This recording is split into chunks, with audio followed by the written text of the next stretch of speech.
Ladies and gentlemen, would everybody please take your seats? If you would please take your seats, let's close the doors. Get everybody in here, please.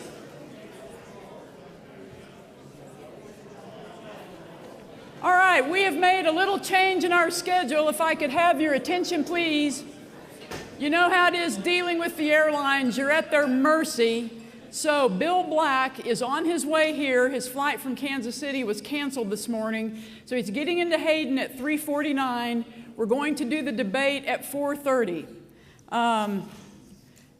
We will do our best to bring you the debate at 4:30. If not, we have Dan Mitchell and Rob Douglas at that time. And I can assure you that regardless of which of the three of them show up on this stage, it will be a compelling presentation. Now, if you attended our 2011 Freedom Conference, you probably remember laughing yourself silly over the Oppressed View panel. Does anybody remember that?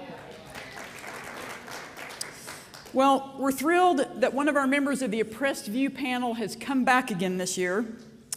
He is an Amazon best-selling author, and we're proud that he's also a member of the Steamboat Institute's honorary board of directors. And now let's take a quick preview of the always hilarious Kevin Jackson.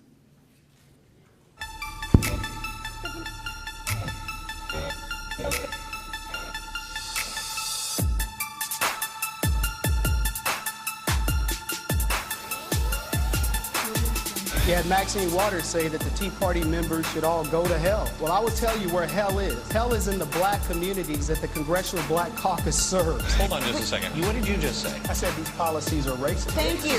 Thank you. Joining us is the author of The Big Black Lie, How I Learned the Truth About the Democratic Party. Kevin Jackson, first of all, were you there on Saturday at the Capitol when Congressman Lewis and other members of the Congressional Black Caucus were bad upon? Were you there for that? A lot of what they were saying had happened actually hadn't occurred. Been to many Tea Parties around the country, and I've yet to see any real violence towards anybody. Far left's making a big deal out of the Tea Party movement being almost all white, implying it's a racist situation. Joining us now from St. Louis, Kevin Jackson. I call it Emancipation 2.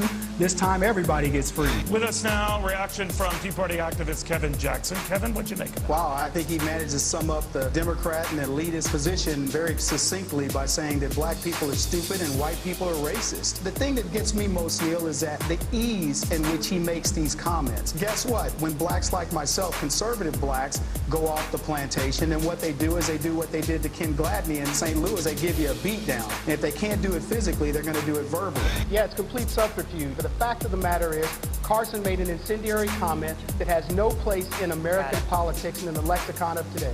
The Democratic operatives were destroying their own property so that somehow people would just, I don't know, just choose to blame them on Republicans. You really believe that? Yeah, it's kind of like when there are riots in Watts and black people go and loot their own stores and you wonder why did it happen? It's the same reason. So when you can tell me with complete evidence that the people that are doing this are Republicans, and I'll be happy to answer your question. But until then, all you've got is anecdotal evidence. Analysis is illogical. The same way that you have anecdotal evidence around the Tea Party groups and saying that everybody's a racist, when I'm an example of a person who's been to these events, not one single racial incident can I point at. There's a racist fringe to this, and that I wish Republican leaders and Tea Party supporters like yourself. Well, there's a racist fringe to the Democrat Party because, as I said, I've yet to see a black man lynched at a Tea Party. But I do know that the Democrat Party has lynched black people. So if you want to make that equivalency, then let's talk about that for a bit. Kevin Jackson. Kevin, you know I disagree with you on a lot of stuff, but I do appreciate you coming on today. My pleasure. Thank you.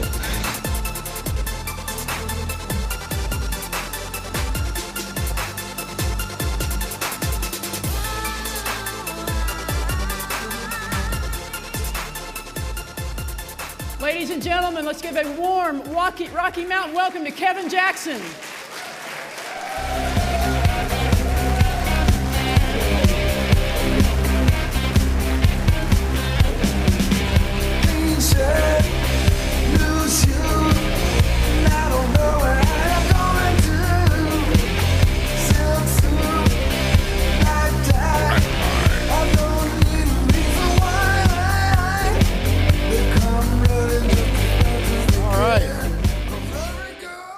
ZZ Top, huh?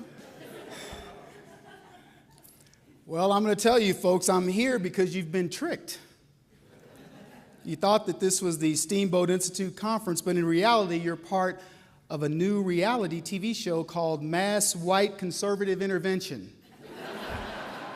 Have you seen the show Intervention? It's a film where a show where they take an attic, and the entire family is committed to no longer enabling the attic.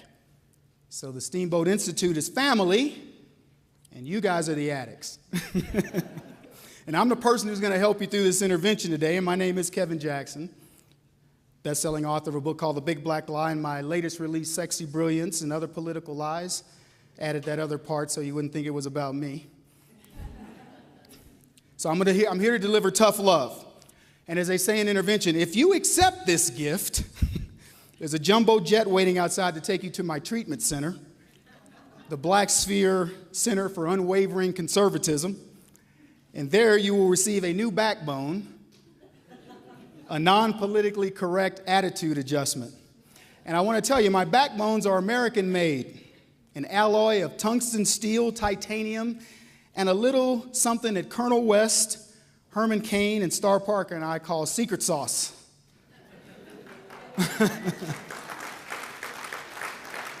So you may be wondering, so why has Kevin been brought here by the Steamboat Institute? And it's because I'm a warrior. And as one of my team said, Kevin, I think you can clap with your eyelids. Supposed to have started a TV show called Man vs. Wild, but the network didn't want kids thinking lava was safe to eat. Seriously, folks, I'm honored to speak to you today.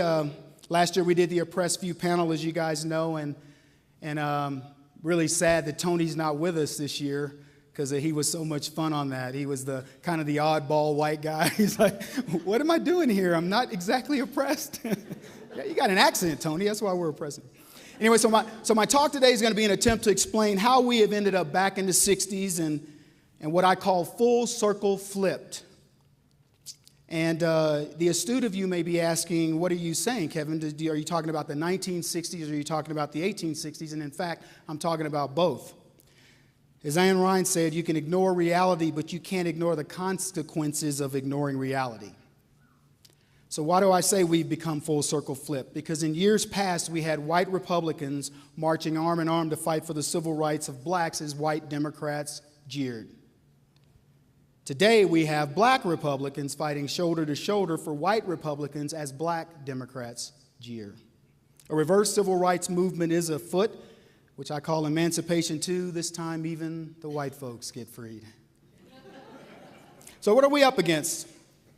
Obama dismissed the Tea Party. Pelosi said we were radicals. But to show you how crazy liberals think, Charles Freeman, Obama's National Intelligence Council appointee, called the protest of Tibetan monks race riots.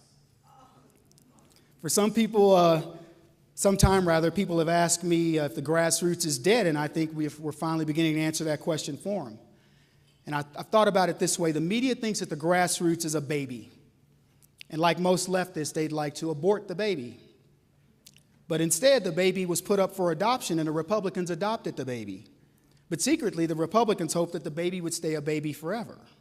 They wanted it to remain cute and cuddly like a purse dog, a special interest group like blacks or the religious right.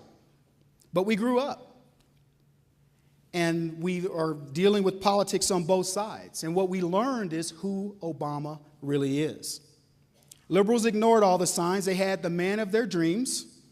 There was Obama. He was getting out of a borrowed Cadillac at a payday loan joint to cash a check.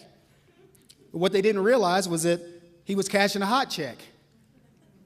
By now, though, liberals have figured out that Obama's about as useful as a golf club at a tennis match. So what I want to discuss is how the black vote has impacted us, and why do we always discuss the black vote? And I want to discuss the cost of that vote. So I'm going to begin with the Constitution. Black people were written specifically into the founding documents, and slavery is seen in a few key places. The first is in what's called the Enumeration Clause, where representatives are apportioned, mistaken by liberals that Republicans only valued blacks as 3/5 of a person.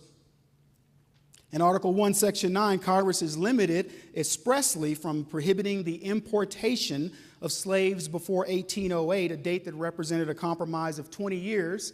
So January 1st of 1808 was actually the first date that was supposed to be the end of slavery. And in the third place that were mentioned is the Fugitive Slave Clause, which is essentially a states' rights issue, and it required that an escaped slave be delivered back to the property holder in the state where the property had escaped from. And this is a provision that the Democrats still try to enforce today. Some of them are going to get that later. So then we had Civil War politics, and blacks were referred to as slaves during this time, and it's been said that the seeds of the Civil War were fought over the issue of slavery, and they were sown in the compromise of the Constitution on the issue of prohibiting the importation of slaves. But it had a loophole, and Democrats decided to make the descendants of slaves slaves, and thus slavery had the potential to go on forever, which is not what the Founding Fathers wanted. Then there came Reconstruction. 1865 to 1877, blacks were referred to as coloreds.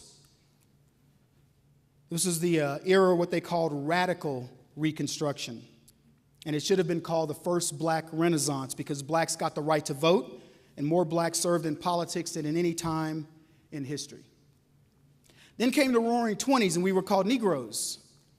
By the time the 20s came around, blacks were mainstream, and this period ushered in what was called the Harlem Renaissance, the black cultural revolution that was centered in Harlem, New York. I call this the second Black Renaissance because the movement was primarily literary. It involved art, music, dance, and theater. You guys remember the Charleston? Black people. Fostered black pride in the uplifting of the race through the use of intellect. Using artistic talents, blacks challenged racial stereotypes and helped promote racial integration during this time. A sort of passive civil rights movement had begun during this period, not so much with protest, but with blacks focusing on self-importance. And came the New Deal. We were called Afro-Americans. Only group of people I know that were named after a hairstyle. Lucky for you mullet Americans, right? So until the New Deal, blacks had shown their traditional loyalty to the party of Abraham Lincoln by voting overwhelmingly Republican. But by the end of Roosevelt's first term, one of the most dramatic shifts in voting history occurred. In 1936, 75% of blacks voted Democrat. Up to that point, we'd voted 95% Republican. Yeah. And part of it was they felt like we got relief from the Great Depression through some of FDR's policies. But part of the other reason was the GOP had done little to repay the earlier support from blacks. Sounds kind of familiar. As I say, this period most resembles a state of liberal blacks in America today in that they feel abandoned by the Republicans. However, they are willing to be taken advantage of by Democrats. But what was interesting is most New Deal programs discriminated against blacks. National Recovery Administration not only offered whites the first crack at jobs, but authorized separate and lower pay scales for blacks. The FHA refused to guarantee mortgages for blacks who tried to buy in white neighborhoods. The CCC maintained segregated camps. Social Security excluded jobs that were predominantly filled by blacks. And the Agricultural Adjustment Administration hurt blacks because we were sharecroppers. So we fast forward to the 60s. The Great Society, and by now we were called blacks. LBJ believed that the problems of housing, income, employment, and health were ultimately a federal responsibility, and he called his vision the Great Society. Anybody remember the Jetsons? You remember their black neighbor? No, because there were no blacks in the Great Society. It's the way OBJ wanted it. Anyway, liberal historians point to all the legislation that was passed by OBJ in the war on poverty, and they point to the gains, but it was pretty much reapportioning private sector successes and making them into the government successes, and they weren't. But during this time, the federal government did the following. They raised the minimum wage. Now, in 1966, they adopted what was called the Model Cities Act to assure adequate housing to attack urban blight. I have to chuckle at that. Just think of Detroit, right? Then he set up a cabinet-level Department of Housing and Urban Development, and he began a program of rent supplements. To promote education, Congress passed the Higher Education Act in 1965 to provide student loans and scholarships, the Elementary and Secondary Schools Act of 1965 for textbooks, the Educational Opportunity Act of 1968 to help finance poor kids' college educations. Then he did the Child Health Improvement and Protection Act of 1968, which provided prenatal and postnatal care. Medicaid, 1968, paid for medical expenses of the poor. Medicare, in 1965, extended medical insurance to older Americans under Social Security. So pretty much this is the deal. Any program that is currently bankrupting this country was begun by FDR and put on steroids by OBJ during this time. And they did all these systems, but they didn't teach the poor how to help themselves. So the left will explain it this way: don't drink and drive, you might spill something. So in the 1970s, we were still called blacks, but it was a pivotal time in American history, culturally speaking, because blacks were having an impact in ways that you probably didn't even consider. And I'll give you a few flashbacks. So Room 222 was a show that showcased an inner city public school that was actually good. There's a show called Barefoot in the Park that had Tracy Reed and Scoey Mitchell, and it showed a middle-class black couple that was not living in the ghetto. Good Times. JJ proved you could be stupid and survive in the ghetto, and Michael made it cool to be a smart kid in the ghetto, and Winona made me want to live in the ghetto. Flip Wilson was our first transvestite. The devil made me do it, right? Sanford and Son introduced us to interracial friendships, interracial dating, and interracial police. The Mod Squad proved that white and black youth could work together as equals, and the Jeffersons introduced America to a wealthy black family as well as an interracial marriage. Probably hadn't thought about that, had you? So in the 1980s, we had this black civil war that occurred. You guys probably don't recognize it.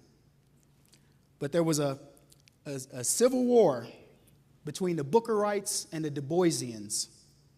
And voting patterns by now were holding steady with 80% Democrat, 20% Republican. And the Bookerites were guys like me who said, pull yourself up by your bootstraps. Which, by the way, don't try that unless you're out of your boots. And the Du Boisians were people that believed the government would be there and should be there as your safety net. But what was really interesting was the race pimp was born in the 80s. But so was this ass-scratching, black Anglo-Saxon, boot-licking, buck-dancing, butt-kissing, co-Caucasian, cocktail-sipping, foot-shuffling, high-yeller, handkerchief-head opportunist, Oreo, cookie, Rent-A-Tom, servant of the right-wing, self-hating, self-loathing, shoe-shine boy, speak when spoken to, step and fetch it, thank you, boss, uppity uncola, Uncle Tom, race trader, Rush Limbaugh wannabes called black conservatives.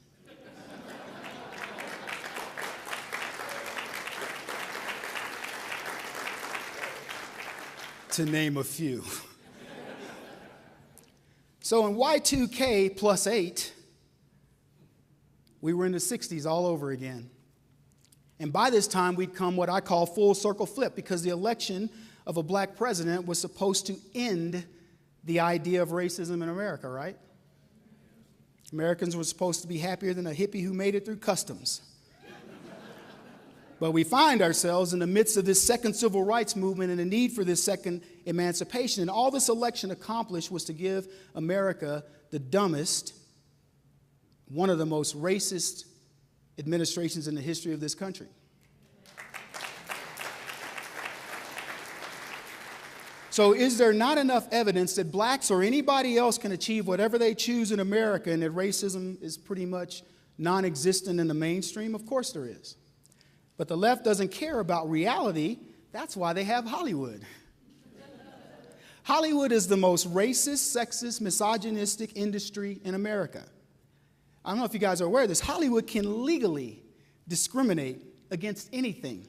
You're too fat, you're too skinny, you're too Jew, you're too black, you're too white, anything. They cannot be sued. And they're malicious in their distortions. There's a new show called One Man Army. I don't know if you've seen this, where the top warriors in the world, ex-Navy SEALs, Army Rangers, friends of mine, Green Berets, and they compete in this obstacle course where they've got to use their brawn and their brain. And the very first show was won by a guy who could not get into the military because he was gay. And he cried at the end of the show. Do you think our Navy SEALs would have cried after winning that show? Or what about the show where the celebrities are doing what the military's doing. If you guys seen this, it's called Stars Earn Stripes. Yeah, so we're supposed to feel safe that Kim Kardashian or maybe Lady Gaga can protect us, right? I watched a show called Untamed and Uncut, and I panicked because I thought it was about Bill Clinton, but thankfully it was an amateur video of animals gone wild. Some others will get that one later too. So we have this highly discriminatory group who owns our minds for many hours each day, and they own the minds of our children, and they can push any message that they choose, and they can tell our children that America is racist or homophobic or sexist or whatever. Well, if America was racist, I have this to tell you. You didn't build that.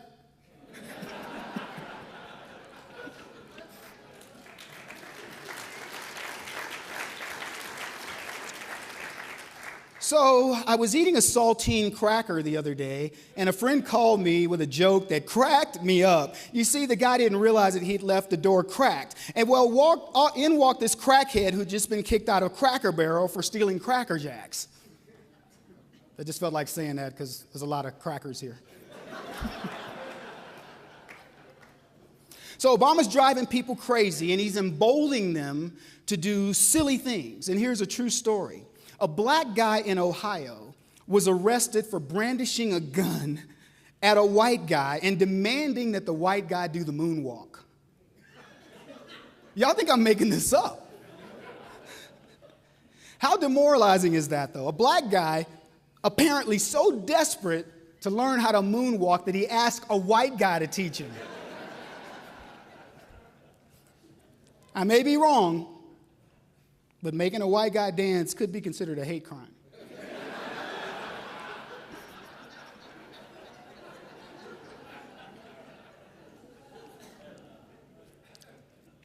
For the left, if there is even one racist in America, we have to spend trillions of dollars to get rid of him because he can continue the oppression. And Obama was supposed to be the man for the job.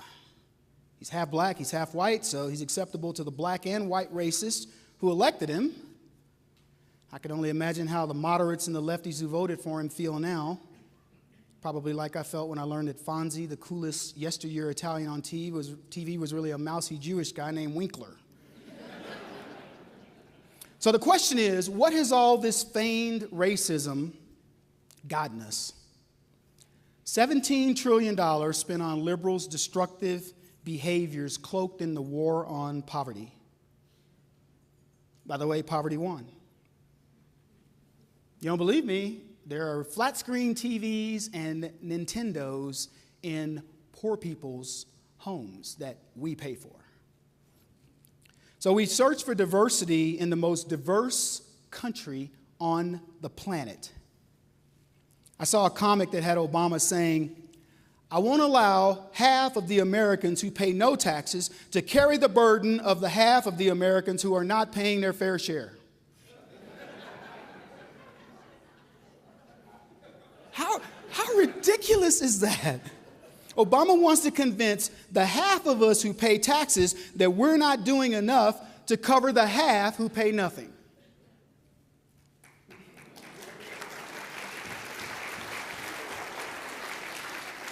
So we find ourselves, folks, in an amazing time in America, and Obama's keeping us busier than a set of jumper cables at a redneck picnic. Appalachian American picnic. And I often say dealing with liberals is like being pecked to death by chickens. Because of racism, Obama has been allowed to ruin our credit, and he continues to spend. This budget reminds me of a joke where the wife asks the husband, should I get a bikini or an all-in-one? And the husband says, babe, you better get a bikini because you'll never get it all in one.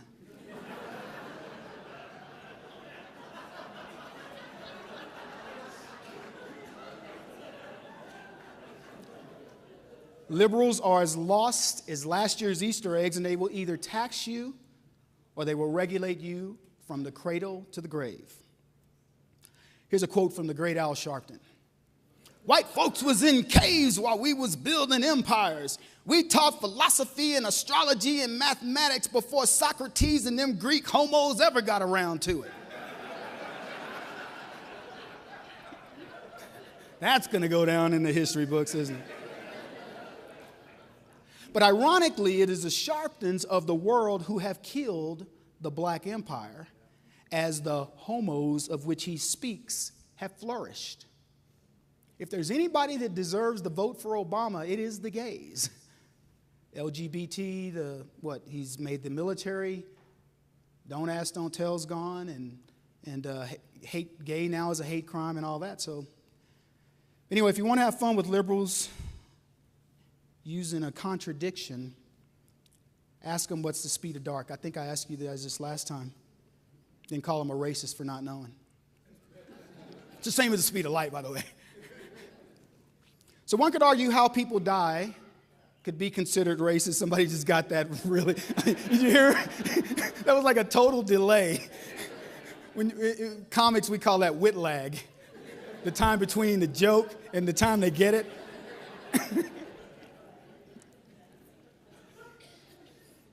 Yeah, so one could argue how people die is racist. And let me explain. So white folks, you guys are innovative diers. You die doing things like taunting animals in Africa. You hang glide, you ski off mountaintops, you're killed by an exotic pet or killed by a shark while surfing or kayaking and so on. You're the reason there are shows called I Survived. But let me tell you how black folks die. We're killed in our neighborhoods by other black people. And if you think our neighborhoods are unsafe, I suggest you never enter a black woman's womb, because that is the most dangerous place on earth for a black child. And unfortunately, too many of America's other children are suffering the same fate. As I like to say, too many people die with the song still inside them. Liberals steal ambition from black folks, and this is why black people are inhabitants of our neighborhoods, because we don't live there. Living there implies life. Life is vibrant. Inhabitants exist. Liberals have killed the entrepreneurial spirit that fueled the black middle class of the 1950s, and to call liberals' policies a disaster is to be too kind. Liberals have created an ecosystem where when America sneezes, black America gets pneumonia. Obama vowed to end homelessness within 10 years, and one report said that homelessness is up 6%, and this doesn't include those still living in foreclosed properties or squatting in others. Though Obama increased the budget for homelessness 24%, the poverty rate under him has risen 1.8%, and that was from a report in 2009. This increase is the highest since Jimmy Carter, which I call the peanut era. No way to treat 3.5 million fraudulent 2008 Obama voters who had no homes. Are you aware of that statistic? The left will try to convince you that the best surfing is in Nebraska. They drive SUVs with the fuel economy of a Saturn rocket, and they lecture you on carbon footprints. They have corporate umbrellas and pensions the size of satellites, but they call the middle class of America rich. So how do we get to a place where out-of-touch political fat cats with warped sensibilities are dictating how much of life, liberty, and the pursuit of happiness you're entitled to? 66% of senators are millionaires and 41% of congressmen are. 1% of the rest of America is. Shameless plug, by the way.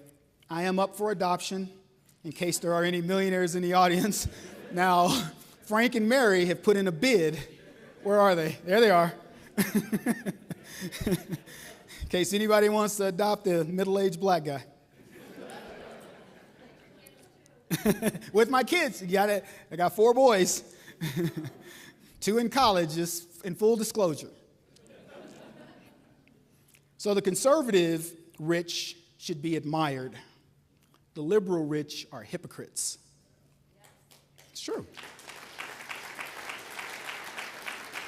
Because conservatives, we don't care if people want to pursue their fortunes, but the disingenuous liberals want us to be poor, and they'll build their fortunes on our backs. Liberalism's tricky. It can get you killed, too. There was a survey where they asked a group of people who if they would cross the street, if they saw a gang of black teens in blue jeans and wife beaters approaching. 78% of whites said yes, and they were called racist. 22% of whites said no, and they were called victims. You'll get that later, I promise. My point is, folks, it's okay to profile. Ironically, I would not cheat off of a Mexican in Spanish class, but I would cheat off an Asian in French class.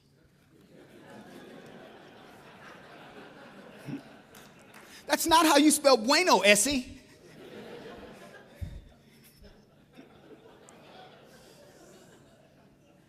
A little bit of wit lag going on, so I'm going to let some people catch up. Remember when you didn't have to explain to somebody about your partner if you were with a business? It's my partner. I'm in business. It's my business partner. When straight meant not crooked, gay meant happy, and queer meant strange or odd, right? Black people want to be called African Americans, when 99.9% of black people have never been to Africa.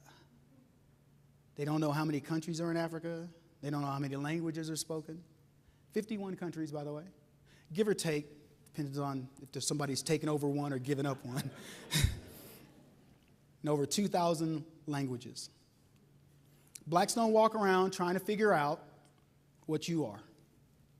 See, I heard you're German, Kevin. I don't know. It's a good topic of conversation. We don't do that. We don't care where you're from. And if you're going to hyphenate, pick a country, not a continent, okay? And exactly what is an entitlement? You're entitled to what you earn. Everything else is charity.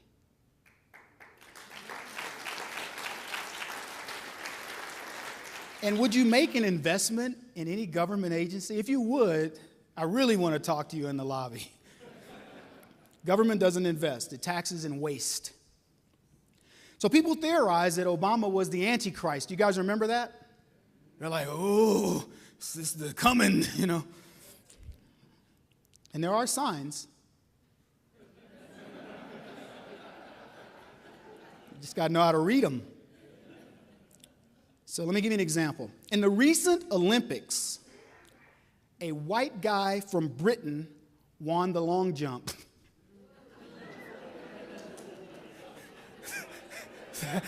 Think about it. I thought when I saw a black man at a square dance once that was the seventh sign, but no.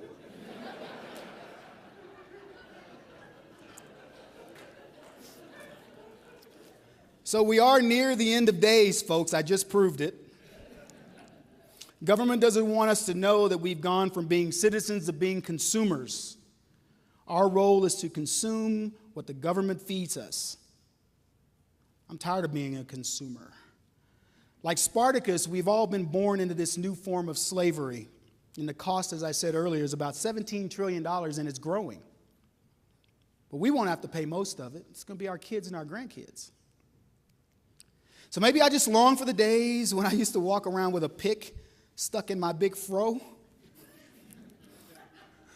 I did have a fro. Just because I can rock the ball doesn't mean I didn't have a fro. And I had been fooled by my parents, who were my grandparents, because my mother passed away and my grandparents raised me, but they fooled me into believing that a black man could be anything, including president. Let me tell you folks something. In 2008, I was not surprised. I knew that was possible. I didn't want it to be him. I was told if you fall in a pile of horse poop, get up and look for the pony. That's an optimist.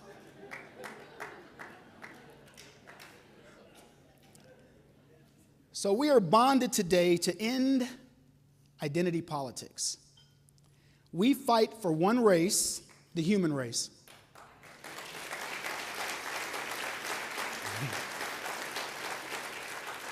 But we fight with the understanding that to wage this fight from America makes us the luckiest folks on the planet. We're soldiers in a civil war, folks, against the left and that ideology. We fight to preserve a way of life that we treasure and a treasure that we want to pass on to our kids and our grandkids. G.K. Chesterton wrote, "The true soldier fights not because he hates what's in front of him, but because he loves what's behind him." What's behind you? What are you fighting for? Thanks for fighting with me, because we're going to make history together, preserving the greatest nation under God with liberty and justice for all. God bless you.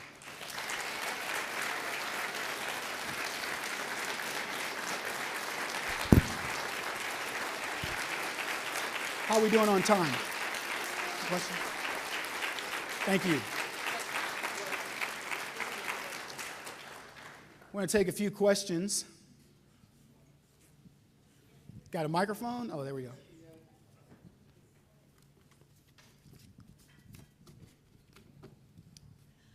We have Amendment 64 in Colorado, which is to legalize recreational marijuana.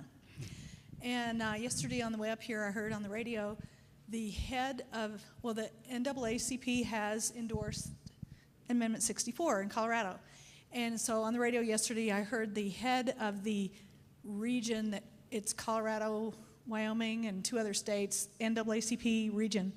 That lady was speaking on the radio, and she said that the reason they have endorsed it is because black people, they use the same amount of drugs as white people, but more blacks are disproportionately convicted or accused of being potheads. Right. How can we, that is ridiculous for the NAACP to stick their nose in that issue. And how can we fight this? It's ridiculous. Well, okay, so I'll answer that question in a roundabout way. One of the topics, Valerie Jarrett met with the black journalists because they felt like they were being snubbed by Obama. And they were. Because he got elected and he was like, "I'm through with you black folks. That's all I needed."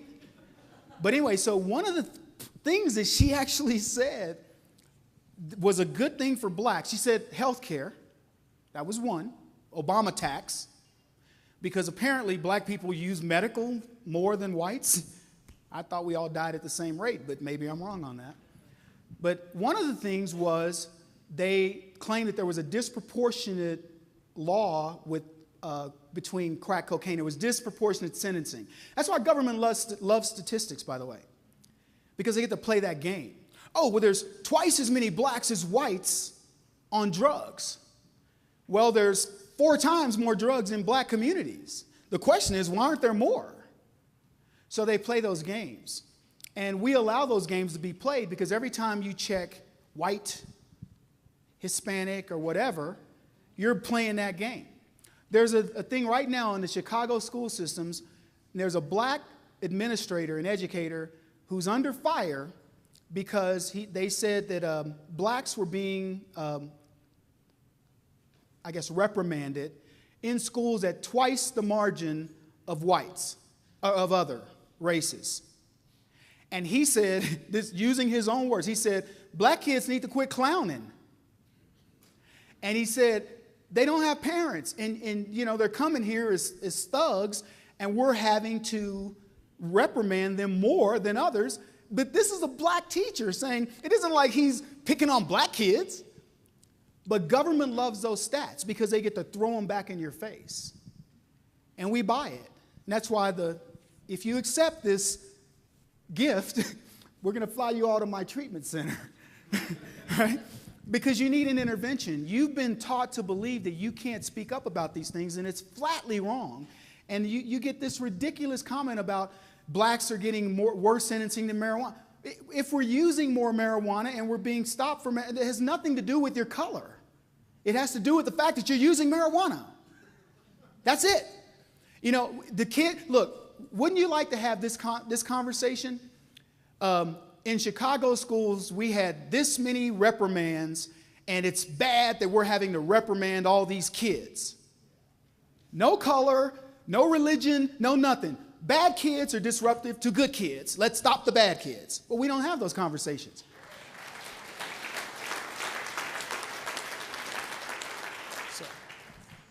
Kevin, I was unaware until you just spoke about it that 95% of black Americans voted Republican through the 1880s. But in 2008, we had 95% of black Americans voting for Obama. We call that racism ever? Well, people would disagree on the stats, but let's just go with that and say that it is. And the short answer is yes, it is racist.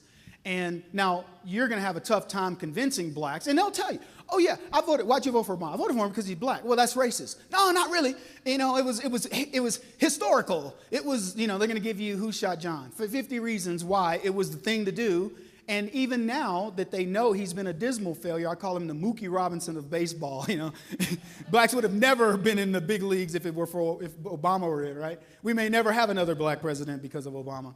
So, but because of that, you know, you're going to get that. But the fact is, it's racist. But those aren't the bad racist. There are a group of blacks who say, look, let's get this over with. By the way, and I think we talked about this last time I was here, Obama's not the first black president. If you look at the one-drop rule, there have been 6 others. The most notable is Dwight Eisenhower, who was 25% black. 25% black makes you black. And let me tell you, go on the internet and look at Dwight Eisenhower, pull his pictures up. Now that you know, you'll go, you know what? He does look a little black. He looks a lot more black. But by the way, no offense to Dwight, half of you can get as dark as Dwight Eisenhower. Color is so arbitrary in what people do with their lives. It is sickening to me. First of all, black people can be lightened. I know you don't believe that, but we can. If I go out of the sun for 2 years, I'll come back and I'll be as white as this man right here. But if he goes into the sun for 2 years, he'll be as dark as I am. It is so arbitrary. And I've said this before, you're not even the same color on your own body, for goodness sake. You guys have farmer's tans, don't lie. So what are we talking about here? Color is so it's non-plus. I mean, why are we doing it? But government loves it. They love it because it is a way to divide you. If you made everybody in America opaque with blue eyes, the government would figure out a way to see a difference tomorrow. Multiple differences. Yes, sir. Let me ask a question while I'm bringing this up here, okay. Kevin. One of the things that I became aware of pretty late, maybe only 20 years or so ago, is that the exact opposite seems to be the case with what Ronald Reagan said, that government is the problem and not the solution. Right. In the black community, that is definitely not accepted. Am I correct about that? Well, you're right and you're wrong. And that's why I'm here, because the bus, no, I'm kidding. The jumbo jet's waiting. No. Okay, so let me just tell you, there's a game being played. Everybody thinks black people love government. No, they don't. Black people don't trust government. We don't at all. And there are many, many blacks that understand the gun laws. Did you hear Ice-T recently say, owning my gun is my right, and if you try to take it from me, you're trying to make me a slave. Ice-T, rapper. You know? I tell the story of a nephew of mine who's he's been shot 3 times and stabbed 3 times. He's a nephew-in-law. and he's cleaned himself up here, but he's not for Obama, and I'll tell that story in a second. But back to government. We don't trust government. Blacks do not trust government, but you know what we will do? We will play the government game. We are unbelievable in understanding all the ins and outs and how you get $30 more or $50 more here to do this or that because we play the game. But what people don't realize is black people also watch Rich Housewives of insert urban indoctrination center here. They know, how other people live, and they also know government is never going to let you live that way. But in the meantime, while I'm trying to get mine, I'm going to let government do what it has to do. But I don't trust government. So there's an opportunity to go there and make that happen. But you're not going to do it with the same old tired crap, that the conservative movement and certainly the Republican Party has tried to do for years, which is nothing. That's the difference. I'm sure that you'll opine about what I'm going to say right now and have a lot to comment on. But I live in Atlanta, Georgia, and that's probably one of the most integrated communities, big cities in the country. And one of the talk show hosts in Atlanta is Neil Bortz, who's syndicated around the country. And he talks about race quite a bit. And one of the things that, one of the lies that gets perpetrated by the left is the overuse of the term racism or racist. And he likes to talk about this a lot, the difference between racists, people who are discriminating, and people who are prejudiced. Blacks voted for Obama probably because they were prejudiced. Everybody's prejudiced. They have an opinion about racist. Things. Well, maybe yes and maybe no. But if you vote for somebody based on a single characteristic, that being color, you're racist. Well, racist, again, this Neil Bortz would have a different opinion about this, because racism is a violent, it's not violent, but it's an abhorrent dislike or antipathy towards a certain race of people. And I think that the black community had black pride, and that's why they voted for him, because he was black. Just like when John Kennedy ran for president, most Irish Catholics voted for John Kennedy. You're first on the bus. Let me tell you why. That is absolutely no offense, Hal. I mean, it's a great question. That is completely wrong. Black people in America are racist, and they are racist against whites. They are being told that you are the enemy, and you're doing nothing to stop it. You're not the enemy. In my book, I talk about being this kid who was poor, but who was exposed to rich people, rich white people. And even as this little kid, I can remember feeling like I'm supposed to not like these rich white people. But I did, because I was around them. And they always showed me love. They were always caring. Kevin, do you need something? A quick story. Betty Mormon, the family that owned, they were wealthy, very wealthy family, and her husband was going to go to Africa. They were going to go to Kenya. And so I overhear Lewis Mormon, and he's like, yeah, Bill, so is the safari ready to go, and blah, blah, blah, and this, that, and the other, because that's how white people talk, especially the rich ones. And so I overhear Lou talking to Bill about, this big safari, and I'm like, Mr. Mormon, you're going to Kenya to go big game hunting? And Betty is doing a puzzle in the other room, it was an indoor patio that was bigger than our house. And she's like, Lou, take Kevin. That was it. Now, you tell me what's to hate. Right? Are you kidding? Now, by the way, any of you want to reenact that story with me, feel free. But so the problem is that black kids in America, just like it's hard for us to even believe that there are Muslim kids this barely coming of age, and they're being taught to hate this country. There are black kids being taught to hate you, not for any reason whatsoever except you're white. One of my producers was in D.C. walking with his camera during one of the big events going down there, and a little black girl walked past him and said, "Cracker." She was 6 years old, 7 years old. He's walking with a camera, not doing anything, walking along, "Cracker," and looks at him. She mean mugs him. And this dude is 6'4", like 260 pounds, and this little bitty girl mean mugs my producer. No reason. So I'm telling you, you may think that blacks are not being told. That blacks are being told not to like you for no other reason than you're making money, you're oppressing us, you don't want to give your fair share, and all this. We've become an entitlement society that I'm telling you is going to break the back of this country if you don't stop with this political correctness and running from these issues and supporting groups like mine.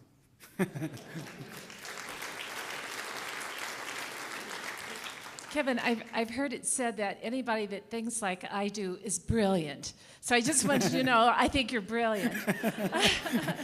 But I'm curious because listening to what you say about the black community, I think is also true in a lot of the underprivileged white community. But Sure. I think it all comes down to education. And I know that there's people in this room who feel pretty strongly about that. And you're just a delight because you speak intelligently, you think like I do. And Can you moonwalk, by the way? No, I'm kidding. We could both get on the bus together. But I'm just, are you educated? How did you arrive at being able to think through these situations like you have because you're so unusual? Okay, I'm going to give you guys a secret. Seriously, this is the secret to how to raise a kid, and this was in my first book, The Big Black Light. Honest to God. So my oldest brother, who's my cousin, his name is Larry, but we call him my brother because he lived with us most of the time because his parents couldn't afford to keep him. That's how black people live. All right? So his name is Larry. He's 11 years older than I am, but he's like my brother. Now, I have an actual brother that's a year and a few months older than I am, Kirk. But Larry is like my big brother and my confidant, and he was always there for me, just like my other brother, but we just had this other thing. But he's my cousin. So Larry was 11 years older, and he was always doing things before me. He was in college and all that, but he'd come stay back with the family. And my cousin Larry had this weird habit. He would come back, and he'd ask the most crazy questions, like he'd say, vanilla or chocolate? Pick. And you're like, what? Vanilla or chocolate? Pick. And you go, vanilla. Oh, you don't like chocolate. You know, and you, no, it's not. I mean, I didn't say pick the best one. I just said pick. Why'd you pick vanilla? You know, and he'd go through this crazy cycle with you, right? And I remember he asked me one time, he said, now I'm 9 years old. And he says to me, death penalty, 9 years old, for it or against it? And I go, for it, you know? And he goes, what if Kirk, my brother, killed somebody? You for it then? I go, well, what did he kill him for? You know? And then he goes, protecting you. Oh, well, then I'd be against it. Oh, but and then so he gives you all these scenarios. And what I learned is you never answer the question with my brother. You don't. Watch my interviews on MSNBC and all that. I don't answer their questions. I ask more questions. So I became, he would say, Ferrari or Ford F-150 in a race, who wins? What's the terrain? Good question. Right? So you just, now, yeah, I'm a smart kid and, you know, I'm a critical thinker and all that, but he taught me how to think about things and ask questions and do that. That's what people don't do. You guys say blacks are religious. No, they're not. I watch a show called Bait Car, and I'm going to end it here because I'm getting the hook. I watch a show called Bait Car. Two black guys are just going to steal this bait car. It's kind of what it is. Cops set the car up as bait, and it's got cameras in it and audio and all that. These two black guys get in it, and they're going to steal the car. And the first thing that the guy does, that's the driver, is he looks up to heaven and he does the sign of the cross.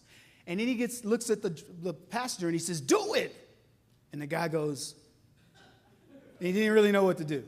So they're cruising down the road and the guy driving goes, man, I can't believe the Lord has given us this car. So then the cops have a way to disable the car. And they disabled it, and then the guy goes, oh, Lord. So he was consistent. But here's the point. Who uses God to go, thank you for letting me steal this car that is not mine? But you have been told by the media, blacks are religious. And we're religious because somebody will steal a big screen TV, take it home to their mom, and the mom will go, you know the Lord don't like that, but hang it over there. And you're going, that's religion. That is not religion. And you have to start waking up to what you're seeing and not what you're being told. And that's why this intervention is occurring.